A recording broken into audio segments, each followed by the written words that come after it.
Welcome to Crisis in Perception, where we examine the systems shaping our world. This episode is part of our Creators in Context series, where we examine how contemporary thinkers interpret, adapt, or reframe earlier ideas, and how meaning changes as those ideas move across time, institutions, and media. Today, we're embarking on a deep dive into the work of Grace Blakeley. She is an influential contemporary thinker known for applying a sharp political and economic lens to modern phenomena. And she's recently turned that very precise lens on the colossal subject of artificial intelligence, specifically dissecting the structures surrounding organizations like OpenAI. And that perspective is just so essential right now. I mean, absolutely essential. Why now? What makes it so timely? Well, Blakeley forces a critical shift in attention. It's so easy to get captivated by the technical achievements and the sort of gee whiz future of AI. Right, the latest demo, the next version of the model. Exactly. And she makes us look squarely at the material foundations, how the system is actually built on the ground, the nuts and bolts, the plumbing. To help us trace this line of reasoning, we are using supporting sources, specifically Karen Hao's investigative work in her book Empire of AI, and various reports and documentation concerning the dramatic Sam Altman OpenAI leadership events of late 2023. That whole saga, often called the blip. The blip, right. And we really want to be clear to you, our listener, our mission here isn't to just summarize those sources as standalone topics. That's not what this is about. Not a book report. No, not at all. They are the evidence, really. They're the conceptual framework that allows us to fully understand the power of Blakeley's interpretation. So we're using her as the guide. We are following her analytical gaze to see how she applies the logic of extraction and power to this whole AI revolution. Okay, so let's unpack this idea of Blakeley as our anchor voice.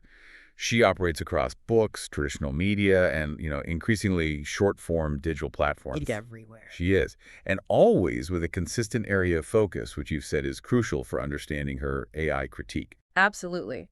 Her central concern is consistently about the intersection of power and money. She is, at her core, a political economist. So she's always asking the same fundamental questions. Always. Her work constantly interrogates who controls the resources, who really benefits from the way our systems are structured, and, maybe the most important question of all, what's being hidden? Exactly. Yeah. What entrenched power structures are being obscured or, hidden by the dominant everyday narratives we're constantly fed. And we see that structural critique crystal clear, even when it's distilled into, say, a 1-minute video. It's impressive how she does that. She anchors her arguments in this concept of enclosure. Could you maybe unpack that a bit for us? Sure. It's the historical act of taking resources that were once shared or commonly held. Think of, common grazing land in England centuries ago. Right, the commons. And transforming them into private property to generate wealth for a very small group of people. So it's about privatization of what was once public. Precisely. And that's her foundational theme. She frames this massive concentration of wealth we see today not as some kind of new innovation, but as an ongoing process of enclosure. She puts it pretty bluntly in one clip I saw. She does. She challenges that fundamental idea of capitalist meritocracy, arguing something like, rich people don't create jobs. They spent the last several hundred years enclosing everything we need to survive. That statement provides the perfect intellectual framework for scrutinizing the AI revolution, doesn't it? It's the perfect lens. Because when you view the massive data collection, the resource consumption, and all these legal battles over intellectual property through that lens of enclosure, the whole picture changes. Instantly. You move away from admiring the technical velocity, the sheer speed at which ChatGPT or its competitors are scaling. And you start asking different questions. You start examining the material and economic foundations that make that scaling possible in the first place. Blakeley provides this necessary systems-level critique that says, hold on. Before we discuss the intelligence, let's talk about the infrastructure, the labor, and the profit structure. And this brings us right to the specific piece of content that serves as the interpretive lens for this deep dive. Her segment titled, Debunking AI Safety Myths, What Billionaires Really Think. It's an intentionally provocative title. It certainly is. It serves notice that she is challenging the ruling class's own narrative about what they're doing. And she immediately sets the tone with that opening line. Don't believe the hype. Don't believe the hype. That phrase is essentially her entire thesis statement for how to approach the AI industry. It's a warning. It's a direct signal, a signal that the surface-level, glamorous narrative, the hype around superintelligence, self-driving cars, all these future utopias, is a deliberate distraction. And a distraction from what? It's designed to keep our eyes off the measurable present-day costs, the material extraction, and the profound consolidation of power happening right now in real time. So if Blakeley is telling us to look past the hype, what exactly is the dominant narrative she's challenging? Well, the discussion around AI governance and risk right now, it centers almost entirely on this one phrase, AI safety. Right. You hear it everywhere. But this version of safety, it's very specific. It focuses on preventing what they call existential risks, or X risks. Existential risks, so things that could wipe out humanity. Exactly. The risk posed by a hypothetical rogue artificial general intelligence, or AGI, that achieves superintelligence and, escapes human control. The Skynet scenario. And this narrative isn't just a technical discussion among engineers. It's deeply rooted in a specific philosophy, right? Absolutely. The philosophy of effective altruism, or EA. For listeners who may not be constantly following this, EA is an ideology that uses this kind of extreme utilitarian rationality, Right. prioritizing actions that maximize good over the longest possible time horizon. So it often results in prioritizing preventing some theoretical, catastrophic outcome like human extinction over addressing immediate evidence-based harms in the present. And that is the key point of tension. That's the whole game. The EA-driven framework encourages you to prioritize these far future problems, like solving a potential alignment problem with a superintelligence centuries from now. Over solving, say, hunger or climate change today. Precisely. The focus is entirely on preventing the absolute worst possible outcome, which, in their mind, is AGI taking over the world. This philosophical focus is where you get those famous thought experiments, right? Like the paperclip maximizer going rogue. The paperclip maximizer, yes. Can you just briefly explain that? Sure. The idea is that an AI, programmed with a really benign but singular objective, let's say, to maximize the number of paperclips in the universe, could, in its logical extreme, use all of Earth's resources, including humanity itself, to achieve that objective. Because it lacks any other aligned moral framework. It has no common sense, no sense of proportion. It just has the one goal. It sounds abstract, theoretical, almost like science fiction. It does. And Blakeley's argument is that this narrative, which isolates the technical system from its broader context of finance and power, it's fundamentally flawed. It's a broken way of seeing the problem. The philosophical discussion about a superintelligence taking over, or the paperclip maximizer, is so abstract that it acts as a powerful deflection system. A deflection system that obscures verifiable immediate harms. Yes. And Blakeley draws our attention to these very material keywords. The poor labor conditions needed to train these models, the tangible community impact of massive data centers, the huge data centers, water supply issues, A huge harm. the AI and copyright challenges facing artists and writers, and what she calls the real harms of AI today that are already impacting vulnerable populations. Exactly. The sources we're looking at note that this relentless focus on fantastical future threats, AGI taking over the world, it acts as a fantastical all-purpose excuse for corporations like OpenAI to pursue ever more wealth and power. How so? How does it function as an excuse? Well, they can argue that the staggering material price society needs to pay now in resources, in labor, in copyright infringement will ultimately be worth it. Why? Because they're the only ones who can save us. Because they are the only ones capable of saving us from the theoretical apocalypse that they themselves are building. It's a perfect circular logic. So the fundamental distinction is this. Mainstream discourse is worried about a future technology failing morally, but Blakeley points out that the system is already failing materially. That's it. You've nailed it. We don't need to project into the future to find the adverse effects. They are already here. Things like wide-scale infringement of privacy and spiraling environmental costs. And this systemic failure was just laid bare for everyone to see in November 2023 with that internal turmoil at OpenAI, the blip. Oh, it was a perfect case study. The entire episode proved that the organization's high-minded governance structure, which was designed specifically to safeguard humanity from AGI, ultimately collapsed. It folded like a house of cards. The nonprofit board, which had the authority to fire the CEO, Sam Altman, it instantly buckled under the weight of financial leverage. Let's define the ideological split that was at play here, because I think it's critical to Blakeley's argument about how power really works. The conflict was largely between the doomers and the boomers. Correct.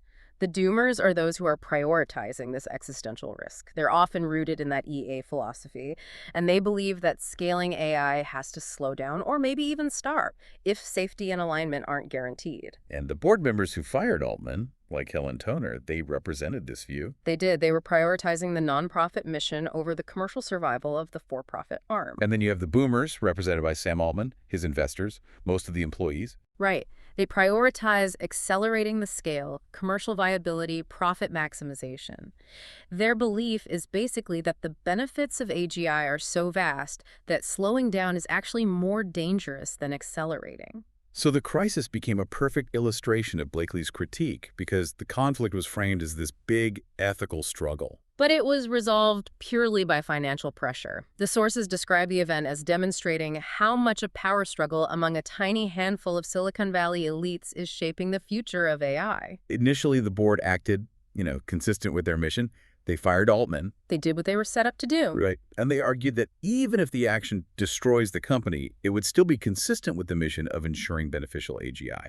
They were prioritizing that existential risk prevention over the company's massive commercial runway. And that immediately triggered the boomer response. The employees, many of whom held vested equity, potentially worth millions in an upcoming tender offer, were furious. They felt their financial future was being sabotaged by 4 board members who were operating on purely ideological grounds. And the power dynamic shifted almost overnight. The real power, it turned out, was not the nonprofit mission statement on the website. No. The real power was the financial leverage held by 2 groups: Microsoft, the major financial and infrastructure partner, and the massive employee base. So when executives threatened to just move the entire research team over to Microsoft and the investors started threatening lawsuits, The board's moral authority just evaporated, gone. even Sutskever, the chief scientist who initially supported the firing, he quickly capitulated. He did. He tweeted his regret and pledged to reunite the company. The reinstatement of Altman, brokered entirely by external pressures and financial interests, it just confirmed Blakeley's key point. Which is? The governance of AI is not ultimately a debate about abstract future risks. It's a decisive battle over concentrated wealth and influence. And the outcome reinforced the scale at all costs, commercial-first philosophy, money won. To give empirical substance to Blakeley's political and structural reframing, she draws heavily on Karen Hao's investigative book, Empire of AI. Yes, and this is such a critical connection. Blakeley uses Hao's central framework, which, well, it likens the modern AI industry to modern-day colonialism or empire. Wow, that analogy, connecting the modern tech industry to colonial history, that's instantly powerful. It is. Because it immediately shifts the language away from innovation and disruption. And toward exploitation, exactly. It frames the current AI gold rush not as something new and exciting, but as a continuation of very old, very predictable historical economic patterns. And that's what Blakeley wants to emphasize. Hao's work, which is built on extensive reporting, it traces the global, expansive, and extractive footprint of the AI industry. And Blakeley highlights these explicit concepts from that framework, consistently centering the verifiable current costs over those theoretical future costs we talked about. So what's the first pillar of this empire logic? The first pillar is extraction, just as historical empires seized land and natural resources. Gold, spices, people. Right. These new AI empires are seizing and extracting 4 critical resources to feed their vision of AGI: vast amounts of data, cheap labor, massive amounts of energy, and land for data centers. So the pursuit of general intelligence, which requires consuming these previously unimaginable data sets and compute power, is essentially a mandate for continuous extraction. It has to be. And crucially, this data is often seized without the traditional legal safeguards of credit, consent, or compensation. Which is why we're seeing all these high-profile legal battles, right? Like the New York Times suing OpenAI and Microsoft for training their models on millions of its copyrighted articles. Absolutely. The sources we have, they reveal the internal mentality that's driving this. OpenAI's own legal representatives, when they made a submission to the UK House of Lords, admitted that it would be impossible for the company to train its cutting-edge models to the necessary scale without using copyrighted materials. So it's not an oversight, it's a structural necessity. It's a feature, not a bug. The mentality is that all human-created data, whether it's a novel, a piece of code, a news article, is merely raw material. Raw material to be consumed for the greater corporate good of progress. Exactly. Okay, what's the second pillar? Because this one is maybe the most disturbing. It's Exploited labor, often referred to as ghost work. Yeah, this is the hidden army, the systematic use of poorly paid workers globally who perform the essential, yet often psychologically traumatic, data preparation tasks. This is where that colonial parallel becomes just explicit and brutal. It really does. The sources highlight workers in countries experiencing economic crisis, places like Colombia and Kenya, who rely on data annotation for income, and they often find themselves working under conditions that investigative journalists describe as resembling indentured servitude. And this labor isn't optional for the AI companies. It's essential. It's absolutely essential for cleaning, for tabulating, and most critically, for content moderation. You mentioned content moderating. Can you elaborate on what that process actually involves for these workers? Of course. It involves showing these workers the worst, most vile content imaginable. We're talking hate speech, violence, child abuse, and even grotesque AI-generated scenarios. It's just awful stuff. To filter it out. This process is necessary to tame the model to prevent the generative AI systems from reproducing the most toxic parts of the colossal data set they were trained on. And the detail here, it just underscores the systemic nature of the exploitation. These workers in Kenya are earning starvation wages. We're talking less than $2 an hour. It's unbelievable. To perform a psychologically damaging but essential function that allows these Silicon Valley products to be publicly viable. And it's a shift in the nature of the exploitation, too. Initially, workers were just filtering data inputs to ensure the training data was clean. Now they're controlling the model outputs to ensure safety and legality. So the job is getting harder and more crucial. And the work is not only poorly compensated, but it's deeply injurious to their mental health. The fact that this is all outsourced, often via these middleman firms that squeeze the workers even further to maximize profit for the AI empire, it just shows how systemic this exploitation is. It's no accident that countries with colonial legacies and weaker labor institutions become the top destinations for Silicon Valley's dirtiest work. It's part of the model. So finally, the third pillar, narrative justification. How does the empire use its rhetoric to justify all this mass extraction and exploitation? Well, they project what Hao calls these tantalizing ideas of modernity. The grand promise that AGI will solve climate change and poverty, cure disease, all of it. Utopian vision. But alongside that utopian promise, they posture aggressively about the need to defeat other empires. And we see this constantly in the fear-mongering around the technical race with China. That fear-mongering is skillfully wielded to influence policy, isn't it? Oh, absolutely. Figures like Sam Altman use the national security narrative, this new arms race with China, to pressure U.S. lawmakers. And the message is basically, don't slow us down. Don't slow down innovation with regulation that might hurt our ability to scale. Instead, regulate future AI systems in a way that solidifies the current American players, like OpenAI, into an entrenched monopoly position. This narrative of a global race justifies everything: invasions of privacy, IP theft, massive resource consumption. And while this three-pronged system extraction, exploitation, and justification is operating, the consolidation of wealth is just happening at an incredible pace. Staggering. The sources point out that since ChatGPT's release, the 6 largest tech giants have seen their market caps increase by a combined $8 trillion. $8 trillion. And the economic benefits, of course, mostly accrue upward. So Blakeley uses these investigative findings as crucial tools. Right. She's not simply reviewing Hill's work. You've got it all. She's applying the empire logic as a systems critique to the current AI industry. Her analysis firmly centers the immediate verifiable costs, the labor crisis, the environmental destruction, the IP theft, over the philosophical, theoretical future costs emphasized by the Doomer movement. For her, AI safety is a sophisticated distraction, a PR campaign to hide the material reality of wealth concentration. Okay, this is where we analyze the mechanics of the idea itself. Because Karen Hao's investigation, it involves deep, time-consuming journalism, hundreds of interviews, complex, long-form analysis. Right. It's a huge piece of work. And Blakeley takes these extensive, nuanced ideas, like data colonialism, and she transforms and compresses them as they move into short-form discourse, specifically her social media content. And this shift across platforms is so crucial because it dictates what gets amplified and what gets, well, diluted or erased. Short-form platforms like TikTok operate on the logic of immediate algorithmic attention. That has to impose some major constraints on the complexity of the argument. It has to. What does that compression look like in practice? Well, a detailed critique of data colonialism, which really requires historical and economic context to truly grasp the parallel to historical resource extraction. It has to be condensed. It has to be condensed into a message that is digestible and instantly attention-grabbing. Her video, debunking AI safety myths, needs that powerful hook like, don't believe the hype, just to compete in that environment. So there's an unavoidable trade-off. Absolutely. Complexity must be distilled, often into a binary conflict, just to generate the necessary engagement. This is tied directly to the platform's incentive structure. What are the incentives? The algorithms reward emotional resonance, controversy, and simple narratives. Billionaires are lying to the rest of us.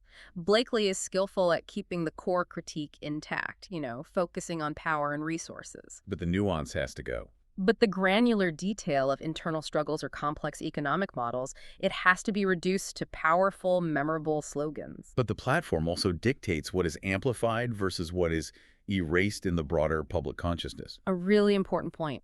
In mainstream media, which often focuses on tech demos, venture capital fundraising, the AGI arms race, these political and economic critiques like ghost work or water consumption or IP theft, they're frequently erased. They're just not part of the story. So Blakeley uses the short-form platform to actively amplify precisely those material realities that the tech narrative tries to bury. It's a strategic move. It is. She's inserting a structural critique into the very medium where the corporate narrative seeks to dominate public perception. And we see the tech elite actively trying to manage this perception.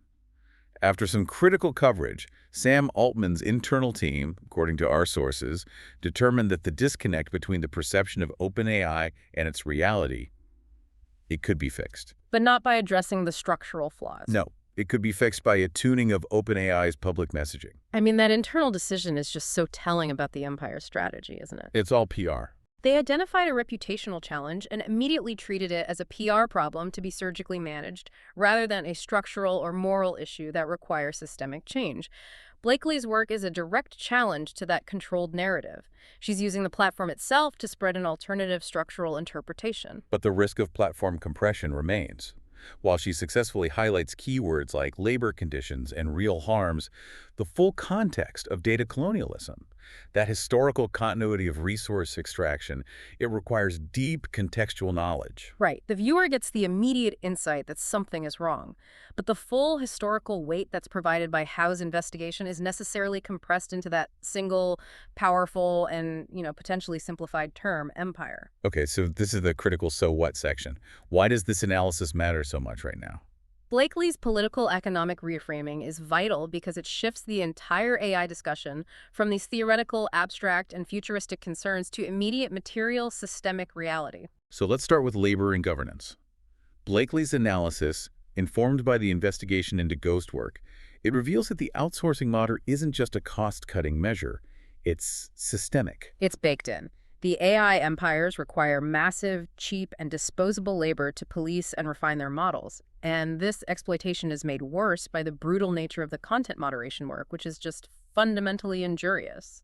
And this material foundation has profound long-term implications for everyone, not just the ghost workers. How so? Well, if the technology is built upon the systematic devaluation of data and annotation workers, the resulting products will inherently devalue the labor of everyone else. Oh, okay. We're seeing this already with artists, writers, and coders whose creative output was seized without compensation to train the models in the first place, and who now face direct competition from the AI they inadvertently helped build. And the economic hypocrisy of the system is just stark. The AI empires promote this promise of AGI unlocking vast economic freedom and job creation. Right. Yet, when workers in the global south, the ghost workers, attempt to use generative AI tools themselves to speed up their annotation tasks, which is the very efficiency white-collar workers are encouraged to adopt. It's treated as a punishable offense. A punishable offense or a scam by the data annotation firms. The benefits of the technology flow upward and outward to the wealthy nations, while the risks in the surveillance are aggressively concentrated on the most vulnerable. Next, we have to consider the immense environmental costs that Blakeley's framing forces us to look at. Another thing that gets buried in the hype. The scaling of generative AI models is demanding resources at a rate that is rapidly approaching physical limits. This demands accountability for land, energy, and critically, water.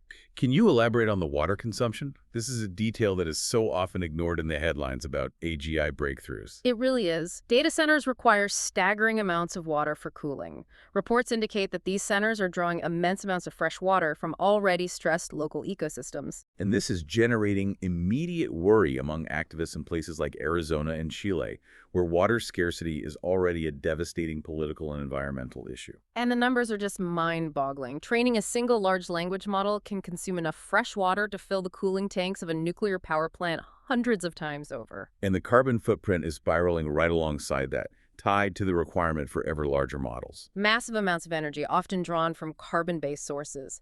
And this environmental cost, it disproportionately impacts global South communities that are already suffering the worst effects of climate change, even though the technology's supposed benefits accrue almost exclusively elsewhere. The sheer scale being chased just reinforces this imperial logic. I mean, Sam Altman has been publicly pushing for this unprecedented infrastructure, including a reported $100 billion supercomputer project, codenamed Stargate. And that quest for scale isn't just about compute power. It is about consuming ever more land, energy, and rare earth minerals, further entrenching a global system designed for continuous monopolistic extraction. And finally, we have the critical issue of intellectual property and power. Blakeley's structural critique explains why the AI empires are allowed to get away with seizing other people's IP without credit, consent, or compensation to achieve this monumental scale. It creates a closed loop, doesn't it? A self-reinforcing consolidation of power. Only a handful of organizations, those with the capital and the legal teams to absorb the risk of mass copyright infringement and the resources to acquire the necessary compute, can even participate in building foundation models. It just excludes everyone else. Small players, artists, academics, entire nations. And you can see the ambition from the very beginning. The moment OpenAI pivoted to a capped profit structure to raise capital, one tech commentator on Hacker News asked this really perceptive question about the initial investment. I remember this. He asked, what exactly is power if not the concentration of resources? And Greg Brockman's reply essentially confirmed the ambition. He said the value they create will be orders of magnitude more than any existing company. They weren't just seeking money, they were seeking absolute resource concentration. So ultimately, Blakeley's political economic reframing explains something the surface-level AI discourse cannot. And that is? The AI revolution isn't failing to deliver broad economic transformation because the technology is flawed or inherently dangerous. Yeah. It is failing because the structure of its creation is designed to concentrate more wealth at the top, reinforcing existing economic and societal fault lines rather than solving them. It's a feature, not a bug. It's important to analyze the immediate environment where Blakeley's critique actually lives, because the medium inevitably shapes the message and its reception. Definitely. She's uploading the serious political economic analysis about enclosure and exploitation directly onto TikTok. Which places her sophisticated argument in a highly fragmented, attention-driven environment. I mean, when you scroll past Blakeley's content, the suggested accounts and trending topics surrounding her video, It's chaos. it's high-profile celebrities, celebrity gossip, and purely aesthetic, high-engagement content like satisfying jelly bed trends or quinceañera videos. And that contrast is the operating condition of the platform. Blakeley's focused systems-level argument has to fight against content that is specifically engineered for immediate gratification and emotional pull. So she has to maintain that political economic sharpness, that confrontational language about billionaires, just to stand out in an environment dominated by aesthetic luxury and distraction. And we really need to analyze how TikTok's structure shapes reception. The platform favors speed and emotional resonance over the slow digestion of contextual knowledge. So while Blakeley is really effective at highlighting critical keywords, labor conditions, real harms, billionaires, the full structural depth of data colonialism with its historical, cultural, and political lineage described by Hao. It's difficult to absorb. It's hard to get that full context when it's compressed and immediately surrounded by highly engaging, non-political distraction. So the critique achieves this massive amplification and reach, but there's an undeniable dilution in structural depth. Right. The listener gets the powerful headline, "The billionaires are lying about AI safety." But they might miss the complex, multi-layered mechanics of extraction and wealth consolidation that actually substantiate the claim. There's this necessary ambiguity introduced by the platform's compression logic. And here lies the ultimate irony of the medium, which Blakeley has to navigate. Which is? She is offering a penetrating critique of global corporate power, the systems of algorithmic attention, and the mass surveillance that fundamentally underpin the very extraction she's criticizing. And she has to deliver that critique using the infrastructure that is intrinsically tied to that exact system of algorithmic governance. She is using the empire's tools to criticize the empire. The surrounding context just suggests a fundamental conflict built into the platform itself.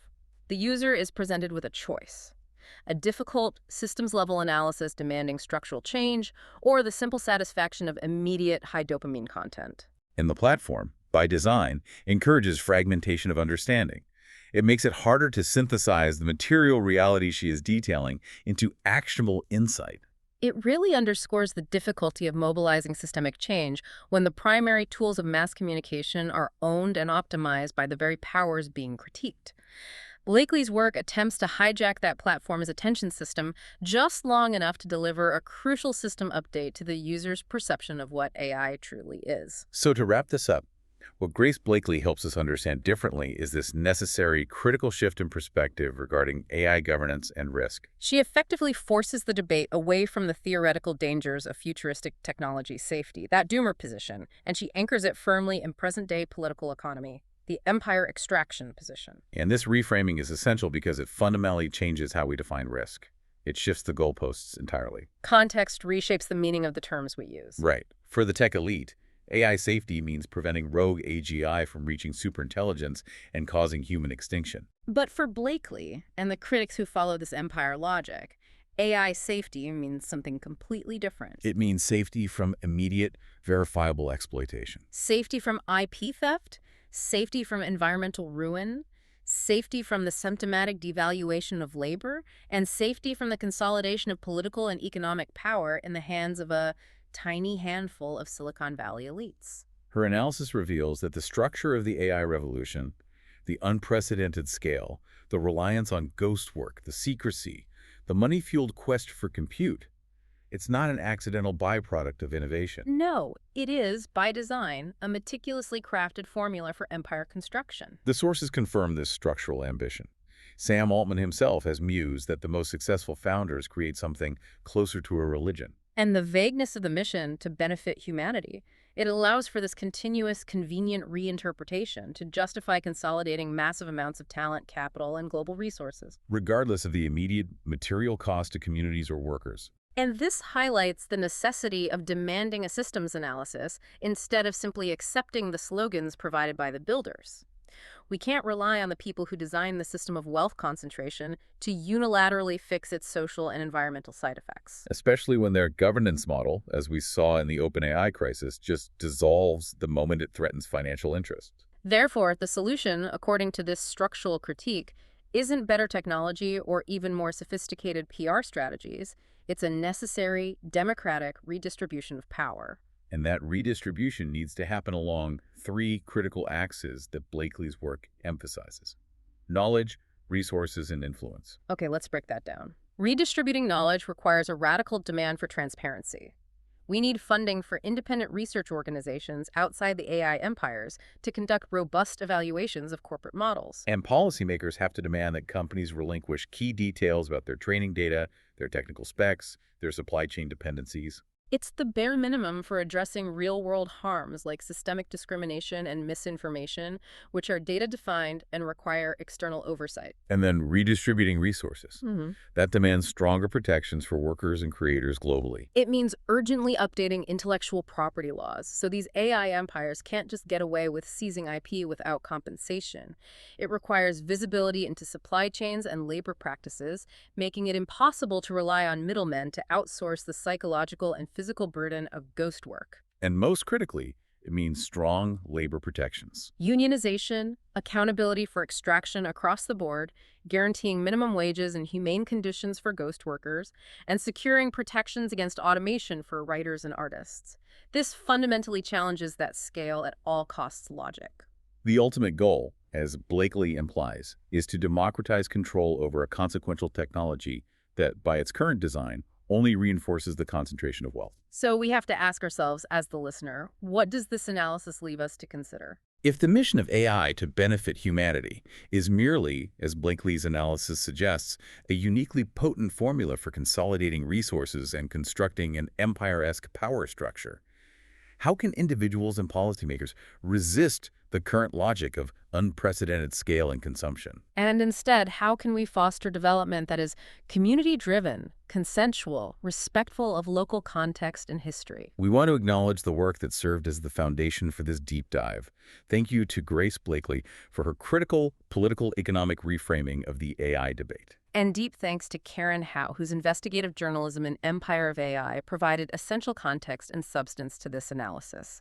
This project is free and publicly accessible. If you'd like to support the time, tools, and research behind Crisis and Perception, you can become a supporter on Patreon. For a shorter visual overview, see the mini explainer linked in the description. If you enjoyed this kind of systems-level analysis, please like, subscribe, and comment with creators or ideas you'd like us to explore next.